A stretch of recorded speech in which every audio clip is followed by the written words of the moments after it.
Tonight on Studio One, dealing with your spouse's annoying habits. Celebrity chef Shannon Bennett joins us in the kitchen. Don't hang up when we say your name. It is The Guessing Game. Studio One. As always, live from the heart of Dubai.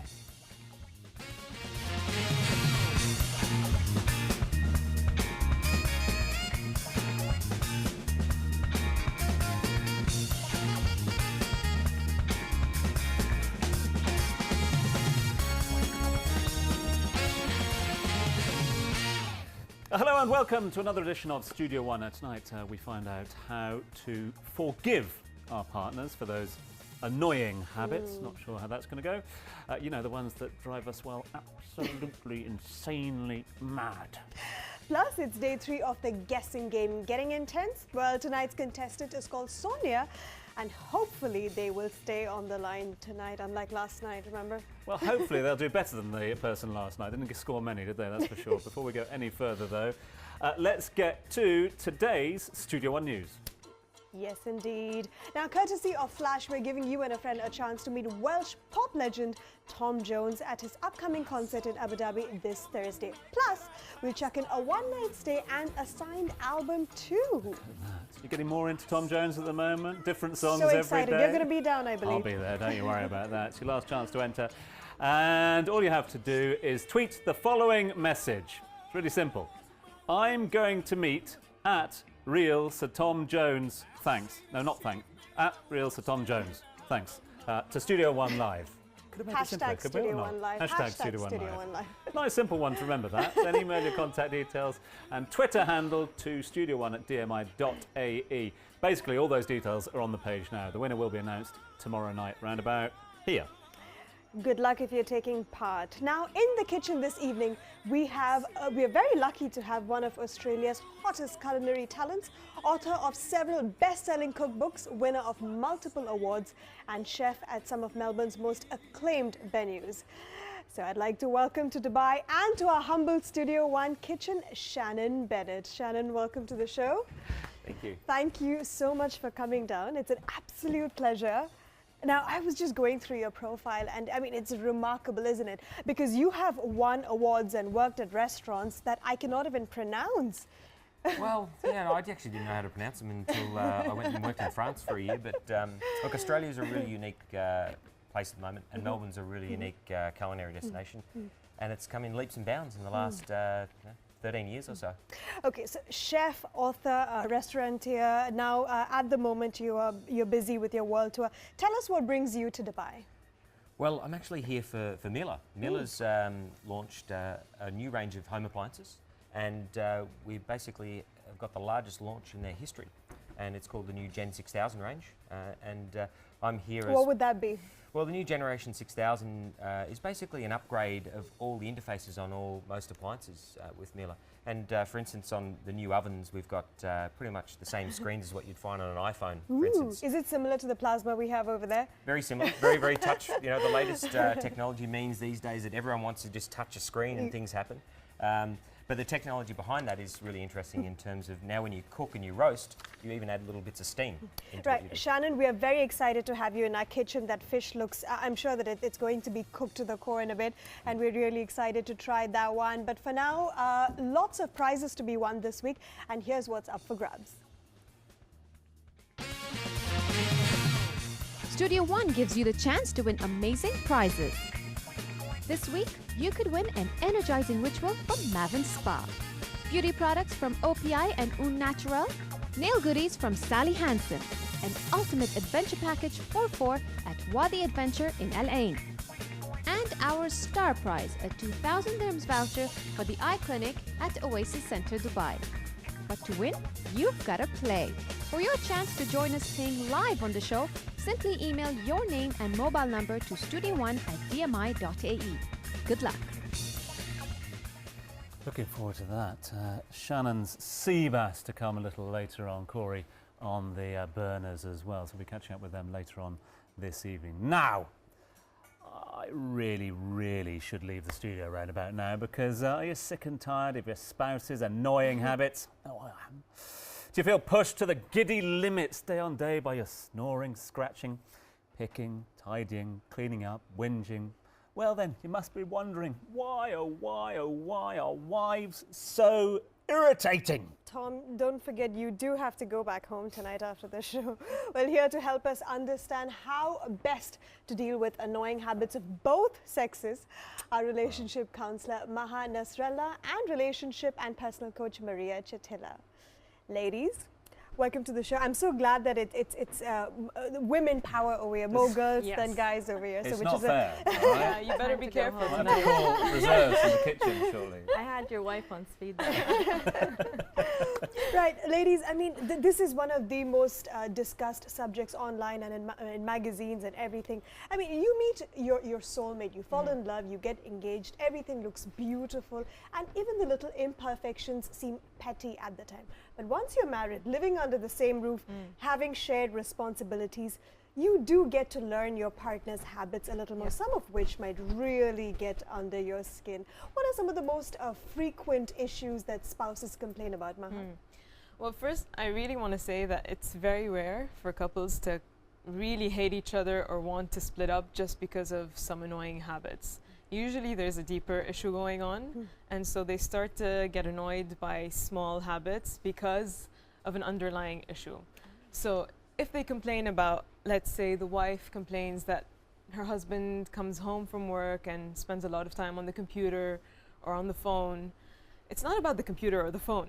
It's the fact that she feels neglected, or he doesn't spend enough time with her, or she feels that they've lost intimacy, they're not as close as they used to be before. So it really isn't about that little behavior or that little habit that he has. It's deeper than that.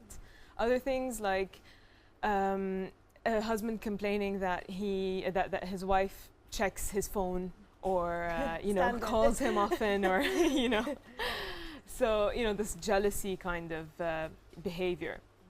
Just want to bring Maria in here because it's getting too serious. I need to dig myself out of the hole here. But irritation, it's natural, isn't it? If you spend time together, especially being married for a while, those irritations are going to creep into any relationship. I presume it's natural, or should you address an irritation? I'm going to go back to how you introduced it, Ash, and it's completely natural. When you first meet, you're in love, it's all stars and Disney, and you don't notice these little tidbits, these little habits, these little annoying things. And when they start doing them, they're cute, And then as time develops, and like you said, you get married, you move in with each other, the little things that you found cute, if you're not honest enough and say, listen, sweetheart, you're adorable, but if you make that sound when we eat again, I will have to hang you up like a plant. It starts to grow, and then it can develop into what you were saying, a deep-rooted issue of, if I've told you that it's annoying and it's irritating, yet you keep doing it every day at 6 o'clock. So you have to address it. I think you have to address it, but how you address it, my approach is always do it with some comedy. I have a couple that I'm coaching, and they're okay with me saying, one of the things they say is, honey, I have an official complaint. and they know that when that comes out, there's a little bit of laughter, but babes, there's a serious complaint, and I'm coming out to tell you. So you have to come with a little bit of humor. I personally feel that, especially if you've been with your partner for many, many years, I mean, it is fairly common to realize that you and your partner might have conflicting personalities. But isn't it true that when you get married to someone, you not only accept them for their good, but also for their shortcomings? So how important is compromise and adjustment in a relationship, Maha? That's a really good point, actually, because a lot of people assume that when they get married, they're going to change, or their partner is going to change. Or they hope they're going to change, or they think I'll make them change, which most likely won't happen. You can change certain behaviors if you communicate about them and if you make that request and your partner is understanding, obviously. But they're not going to change completely as the core of a person. So it's really important to address these issues and to be aware of them before you marry the person and not expect that they're going to change, and just ask yourself, am I willing to accept these traits, these faults, and live with them, even if they don't change. So Maria, what are some of the most common mistakes, the little things that people could fall into when trying to address just a few of those faults? You know, I think the biggest mistake couples make is pointing the finger outside and not thinking, okay, well, hold on a minute. What am I doing that can be irritating? So I think the most common is blaming. You know, wherever there's blame, there's going to be defensiveness. Yeah. You've heard me talk about this before. So stop pointing the finger out and start, you know, making a game of it and saying, but like you were saying, you can't do it when it's a deep-rooted issue. It's best to do it right from the start, when it's something, you're laughing at me, but really. I'm just working out what I do after the show, really, that's all. The biggest mistake is blaming, and the second biggest mistake is not having a little bit of humor in it. It doesn't have to So be you've got to so keep that serious. comedy, have you? Keep the comedy going, yeah. Comedy. Try my best. Well, ladies, stay with us. After the break, we will read out your comments on Twitter and Facebook that we've been inundated with. We'll be back in just a bit. It's right after this.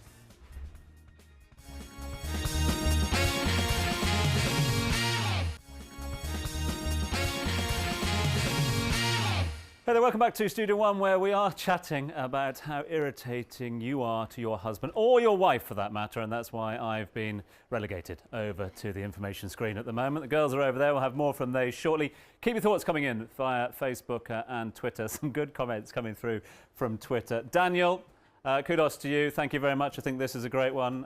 Let us now set forth one of the fundamental truths about marriage. Hashtag the wife is always in charge. Well done. I think you figured that one out. That's a good one. This is also a nice one from Welska Lavon. Thank you very much. A perfect hashtag wife is one who doesn't expect a perfect husband. Author unknown. Facebook comments coming through as well. Fatima, thank you for you. Oh yes, I hate when he keeps his wet towel on the bed, shirt lying on the sofa, and last but not least, socks not kept properly. Same sort of sentiment from Seema, named but a few. He's extremely disorganised, no time punctuality, no perfection in any of his doings, and never admits his mistakes. Maria puts it much more simply. She just simply says, snoring. Seems to be, though, the main sort of focus is on not admitting those mistakes, Ash, which I think backs up what we were saying just before the break. Well, I mean, you've heard it. Twitter and Facebook is going crazy with people just throwing in their complaints about their spouses. But, I mean, what you can tell from this is that these are fairly smaller problems, but it always starts small. But some of these habits might eventually grow into monumental issues and really dent your marriage. What are your thoughts on this, Maria? Just what you said. They start small and they become larger and larger. They snowball into bigger and bigger issues. And what it comes down to is, are we listening to our spouse? It's nice to bring a bit of humor into it, but we want to get the point. If that is becoming an irritating habit and we're doing it consciously, it will snowball into something larger. Now, I've seen different kinds of couples, and in every relationship, always one person is more tolerant and forgiving than the other. But what happens if you always are the underdog? What happens if you're always the one who's expected to be the bigger person in case of an argument? How can you protect yourself at the same time make sure that an issue is addressed? Well, I think here the key is being assertive. It's not about being rude or blaming the other person. Being assertive simply means expressing your feelings and in a firm way asking for your right. So there's a very healthy way of doing that, which is focusing on your feelings rather than, like Maria said before, blaming the other person. So if you're annoyed about something or you want to request something, say something like, I'm annoyed by this behavior and I would like you to be more organized, for example, or put the towels in the washing machine when you're done. Or just simple changes in your communication ways or skills can make a huge difference. It's funny you brought this up because I was just reading online about this issue, and one of the key points that was brought up was don't demand change, instead request it. Ladies, thank you so much for coming on the show. This has been a fascinating discussion. We'll have you back on for more relationship advice in the coming few weeks. For more information, do log on to our Facebook fan page, facebook.com/Studio One Live. Right, Shannon is cooking up a fuss in the kitchen and Tom is joining him right now.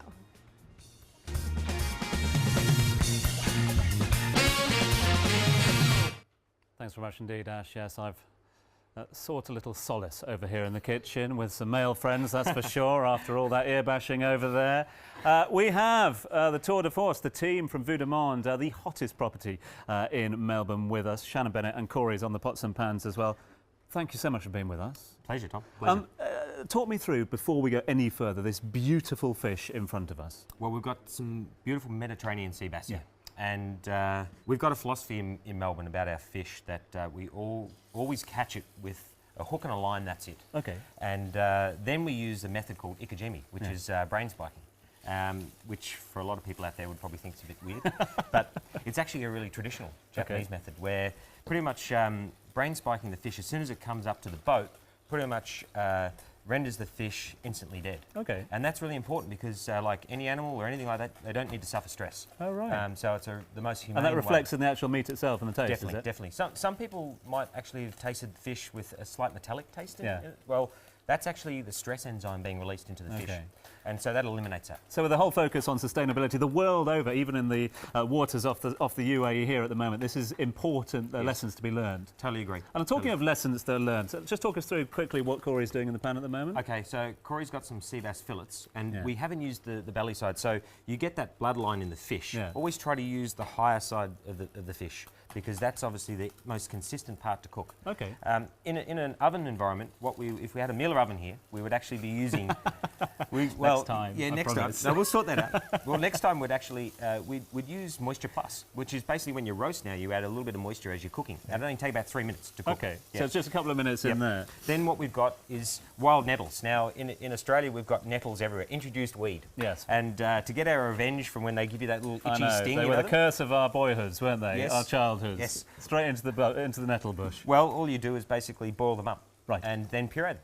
Okay, and does it loses its sting then once you're on the boiling? Loses the sting. Okay. And all we're going to do is just put a little bit of sauce. Now, this plate, I stole this, Tom, from you. I'm sorry. Mate, but it's Mikasa e Sukasa here, Oh, you thank know. you. Welcome to Dubai, as you mentioned. You had a packed schedule.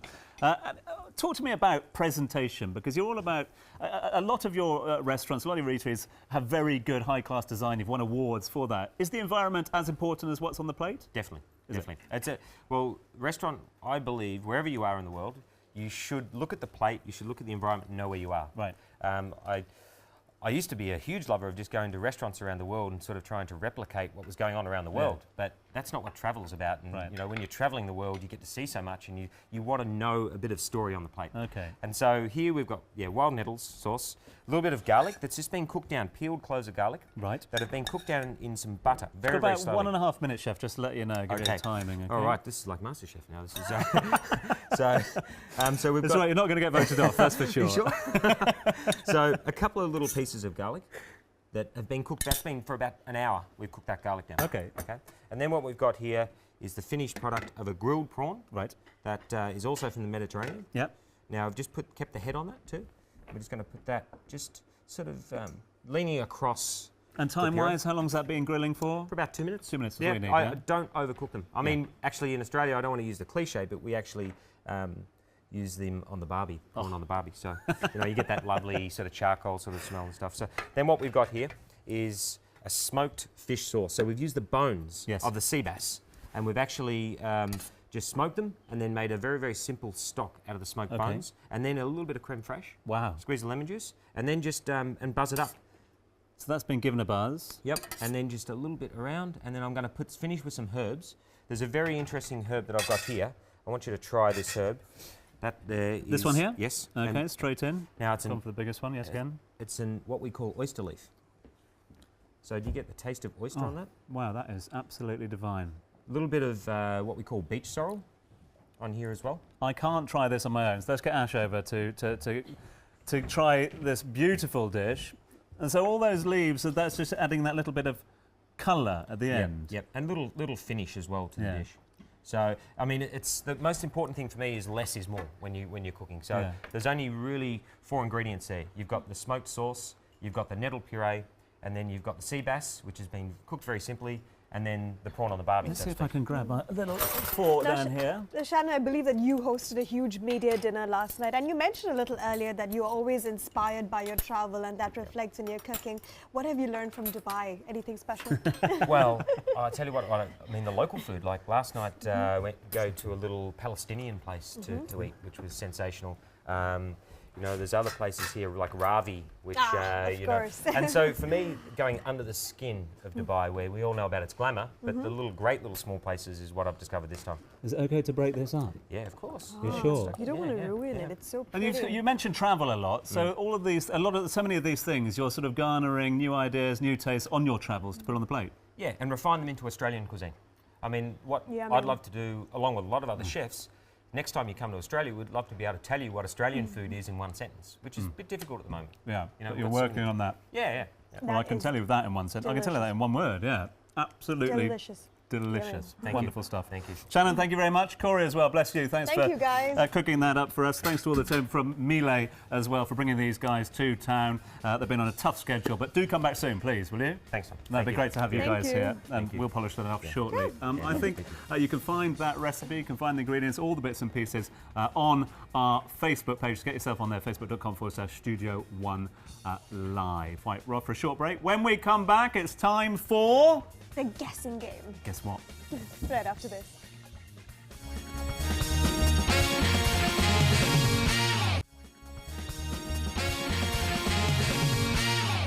Welcome back to Studio One, and it is time to play the guessing game, where we have to guess what appears on the screen behind us based on the descriptions given by tonight's contestant.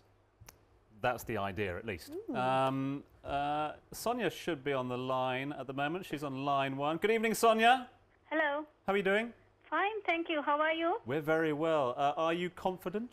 Yes. Good, you should Hoping, be. yeah. I think you should be more confident on beating last night's score, which was a big fat 0.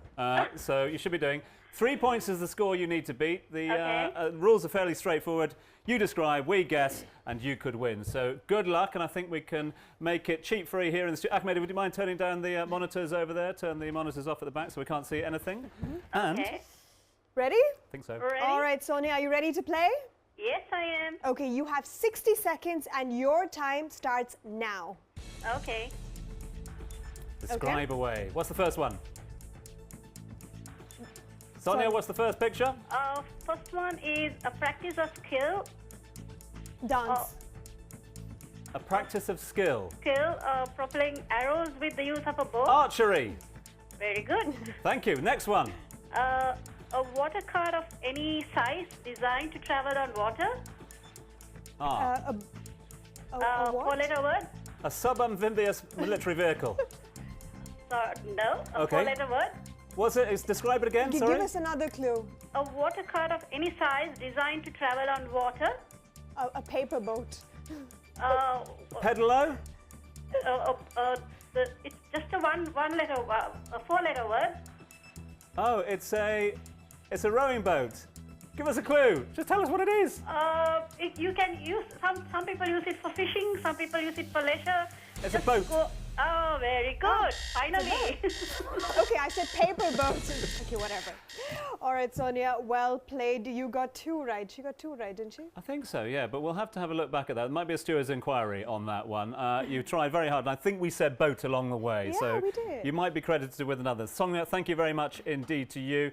You are certainly in the offing to win the big prize, which will be announced at the end of the week. Yes, exactly. Thank you so much for playing with us. And if you'd like to enter in the guessing game, you know what to do. Email us, Facebook us, tweet us. We'll be back tomorrow with more entertainment and delicious festive dishes. Good stuff. Right, talking of festive dishes, over to the kitchen yet again, where we can catch up with Shannon and Corey, who not only have delighted us with the beautiful sea, but what's next? What's that? These are caramelised white chocolate seashells. So, like those Belgian chocolates you get, but these have got a little bit of olive oil, sea grapes, and Fancy, some fancy. sea salt. Chocolate and oil. Yeah, just for you to finish off. It's sort of like a digestive that we do in the restaurant. Okay, is it a bit of a palate cleanser as well? Yeah, or palate not? cleanser. Yeah. And we know you're not going to produce these at home, so that's what I think a restaurant's about. At the end of the day, it's about producing something you can't get at home. They are delicious. Well, we're very humbled that you brought it here for us to try. Thank you so much for this. Recipe to the dish is available on our Facebook fan page, facebook.com/Studio One Live. Thank you very much indeed. Again, enjoy the rest of your time here in Dubai, out on your culinary adventure.